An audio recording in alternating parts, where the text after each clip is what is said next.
जी दोस्तों, मैं हूं इसाक अब्बासी और आज की जो वीडियो है बहुत ही ख़ास होने जा रही है, ख़ासकर उन स्टूडेंट्स के लिए जिनकी पेपर बहुत ज़्यादा नज़दीक है। ख़ासकर एडीपी इंग्लिश स्ट्रक्चर और इंग्लिश ग्रामर वालों का जो पेपर है, क्योंकि उसमें 25 नंबर के पूछे जाते हैं जनाब एमसीक्यूज़, और वो सारे होते हैं रिलेटेड टू ग्रामर। और हमारी ग्रामर का नाम सुनकर कांपे टांगना शुरू हो जाती हैं और मसला आ जाता है जनाब, सानू ग्रामर नहीं होती, ग्रामर नहीं होती। जब तक ग्रामर नहीं आएगी 25 नंबर का पेपर कैसे सॉल्व कराएंगे। तो आज की इस वीडियो में बहुत ही खास होने जा रहा है। आप लोगों को बताते हैं कि अगर आपको ग्रामर बिल्कुल नहीं आती और सिर्फ इन 100 पॉइंट्स को, जो कि मैं आपको 2 वीडियोस में बताने जा रहा हूं, आपने इनको नोट कर लेना है, कॉपी पेंसिल अपने साथ रख लें। यकीन मानिए इन पॉइंट की मदद से आप 25 नंबर वाला जो आपका हिस्सा मरूजी का पोर्शन है वो सॉल्व कर लेंगे। परेशान बिल्कुल नहीं होना, जब तक मैं हूं आपका भाई आपके साथ है और आपको इस तरह के ट्रिक्स और टिप्स बताता रहेगा। आपका पेपर अच्छा होने वाला, आपने बिल्कुल टेंशन नहीं लेनी और वीडियो को अच्छे से देखना है और सारी की सारी चीज़ों को नोट करना है। तो वीडियो को शुरू करते हैं, लेट्स बिगिन। तो दोस्तों, सबसे पहले जो मैं आप लोगों के साथ ट्रिक शेयर करने जा रहा हूँ, इसमें मैं ये बताना चाहता हूँ कि अगर कोई जुमला पहली form of verb please, let या डू नॉट से शुरू हो तो इस तरह के जुमलों को हम इम्पेरेटिव सेंटेंसेस कहते हैं। दोस्तों, ये एक एक एग्जाम्पल भी है, आप लोगों को बताता चलूं। Please give me my book, और इसी तरह दूसरी एग्जाम्पल है लेट हिम गो, और तीसरी एग्जाम्पल है do not play with him. अगला जो हमारे पास रूल है, इसमें बताया गया है कि अगर कोई जुमला में से शुरू हो और इस जुमले में दुआ या बद्दुआ का जिक्र हो तो इस तरह के जुमलों को ऑप्टेटिव सेंटेंसेस कहते हैं। तो दोस्तों, इसकी एग्जाम्पल जो है वो पहली एग्जाम्पल है मे यू लिव लॉन्ग, और दूसरी जो है वो है may you go to hell. तो तीसरा जो हमारे पास इंपॉर्टेंट रूल है, और ये समझने वाली बात है क्योंकि दो रूल्स मिलते जुलते हैं, दोनों में फ़र्क का करना बहुत ज़रूरी लाजमी है। तो बताया यहाँ पर यह गया है कि अगर जुमला WH फैमिली वर्ड से शुरू हो और आखिर में इंटेरोगेटिव यानी सवालिया निशान भी लगा हो तो इस तरह के जुमलों को हम इंटेरोगेटिव सेंटेंसेस कहते हैं। और ये जो WH फैमिली वर्ड से जो जुमले शुरू होते हैं इनको हम इंटेरोगेटिव प्रोनाउन भी कहते हैं अगर आखिर में सवालिया निशान लगा हो। तो इसकी एग्जांपल सिंपल सी है, वेयर आर यू गोइंग, और दूसरी एग्जांपल है व्हाट आर यू डूइंग। तो दोनों WH फैमिली वर्ड से शुरू हो रहे हैं और जुमलों के आखिर में सवालिया निशान भी है। तो आप लोगों ने ख्याल करना है, इनको इंटेरोगेटिव प्रोनाउन भी कहते हैं, और ये भी ख्याल करना है कि ये इंटेरोगेटिव एडजेक्टिव भी कहलाते हैं। तो रूल नंबर 4 जो है हमारे पास, इसमें बताया गया है अगर WH फैमिली वर्ड्स जुमले के दरमियान में हो और जुमला फुल स्टॉप पर मुकम्मल किया गया हो तो इस तरह के जो WH फैमिली वर्ड्स जो अंडरलाइन किए गए हों इनको हम रिलेटिव प्रोनाउन कहते हैं। दोस्तों, इसकी एग्जांपल मैं आप लोगों को दे देता हूं। यहां पर लिखा गया है कि I know the boy who is sitting here. तो यहाँ पर जो हु अंडरलाइन किया गया है इसका मकसद ये है कि ये रिलेटिव प्रोनाउन है और जुमले के एंड में फुल स्टॉप लगा हुआ है, कोई और इंटेरोगेटिव नहीं लगा हुआ। तो ये वर्ड वैसे भी जुमले के अक्सर दरमियान में होते हैं। तो अगला जो हमारे पास रूल नंबर 5 है, इसमें बताया गया कि ऐसा जुमला जिसमें कोई सवाल ना पूछा गया हो और ना ही इस जुमले में नॉट या नो हो, इस तरह के जुमलों को सिंपल या अफर्मेटिव सेंटेंसेस कहते हैं। दोस्तों, सिंपल सी बात है, जिसमें नॉट या नो का जिक्र ना हो और सवालिया निशान वगैरह का जिक्र ना हो, फुल स्टॉप पर सिंपल सा जुमला ख़त्म हो रहा हो, तो इस तरह के जुमलों को हम अफर्मेटिव सेंटेंसेस या सिंपल सेंटेंसेस कहते हैं। तो इसकी एग्जांपल कोई भी आप ले सकते हैं, he is going to school, he is my teacher. तो ये इस तरह के जुमले जो होते हैं ये अफर्मेटिव या सिंपल सेंटेंसेस होते हैं। अगला जो जुमला है, इसमें बताया गया है कि अगर जुमले में उल्टा आई लगा हो यानी एक्सक्लेमेंट्री का जो सिंबल होता है ये लगा हो तो इस तरह के जुमलों को हम एक्सक्लेमेंट्री सेंटेंसेस ही कहते हैं।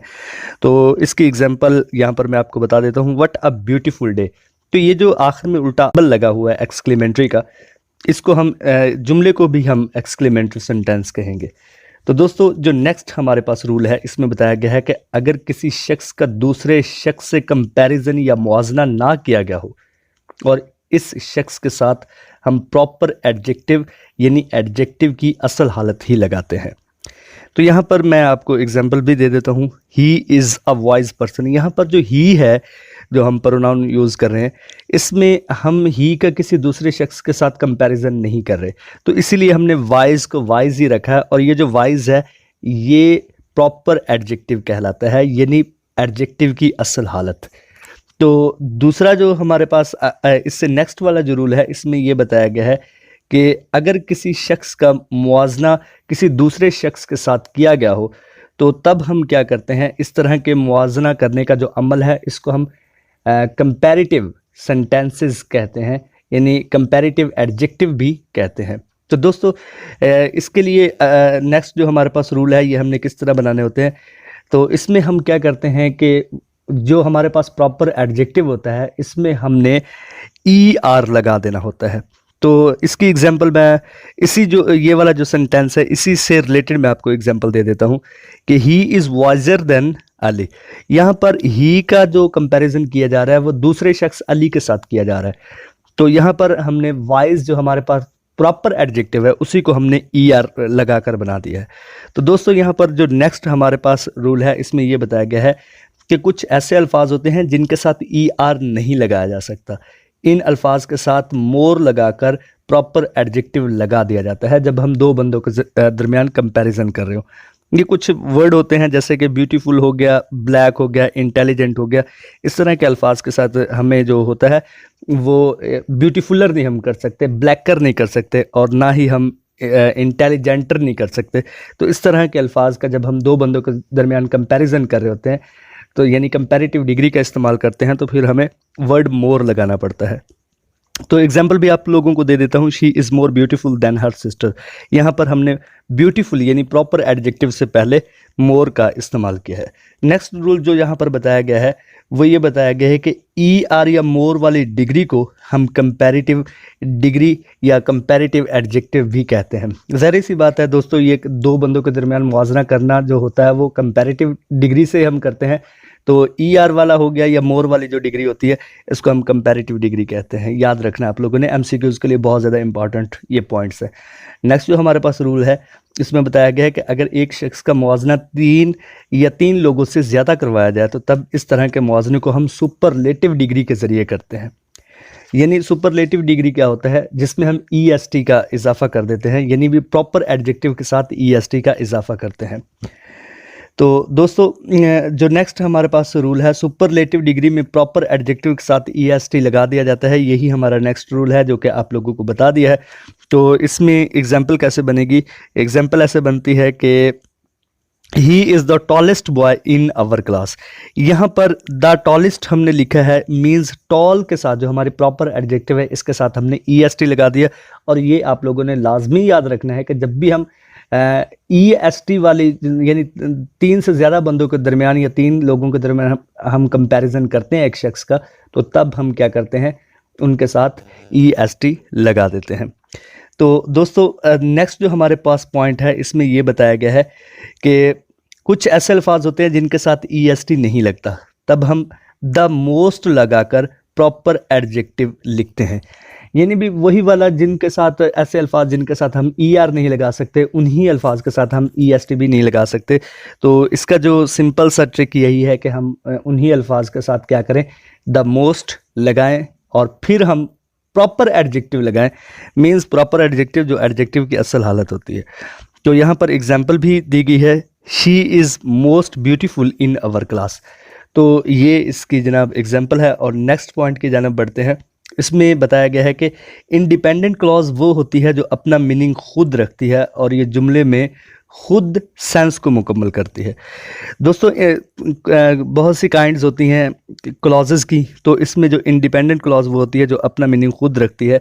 यानी भी सिंपल सा कोई जुमला होगा जैसे कि ही इज़ अ बॉय, ये अपना मीनिंग खुद रखता है, इसको किसी और क्लॉज पर डिपेंड नहीं होना पड़ता।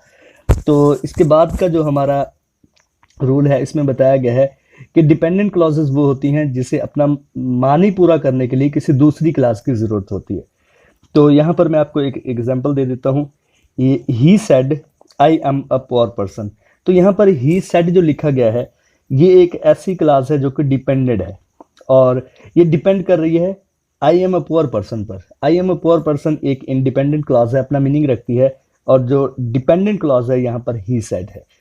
रूल नंबर हमारा जो नेक्स्ट है जिसमें नेक्स्ट कानून के बारे में बात की गई है, इसमें बताया गया है कि इंडिपेंडेंट क्लॉजेस जो होती हैं इनका दूसरा नाम मेन क्लॉजेस भी होता है। यानी भी यहाँ पर जो हमारे पास आई एम अ पोर पर्सन है, ये एक इंडिपेंडेंट क्लॉज है, इसको हम मेन क्लॉज भी कह सकते हैं। तो दोस्तों जो डिपेंडेंट क्लॉजेज होती हैं इनको हम सब ऑर्डिनेट क्लॉज के नाम से भी जानते हैं। ये इस समरूजी के लिए पूछ लिया जाता है, दूसरा नेम इस चीज़ का क्या है, तो आप लोगों ने याद रखना है कि डिपेंडेंट क्लॉज को सब ऑर्डिनेट क्लॉज के नाम से भी जाना जाता है। तो यहाँ पर जो हमारे पास यही एग्जाम्पल है, इसमें बताया गया है ही सेड, यहाँ पर जो है ये हमारी वो क्लॉज है जो कि डिपेंडेंट क्लॉज है। तो दोस्तों अगला जो हमारे पास रूल है, इसमें बताया गया कि एडजेक्टिव क्लॉज का दूसरा नाम रिलेटिव क्लॉज भी होता है। तो दोस्तों आज की वीडियो में सिर्फ इतना ही। इंशाल्लाह नेक्स्ट वीडियो में आप लोगों के साथ और ट्रिक्स शेयर करेंगे। अपने दोस्त इसाक अब्बासी को अपनी दुआ में याद रखें।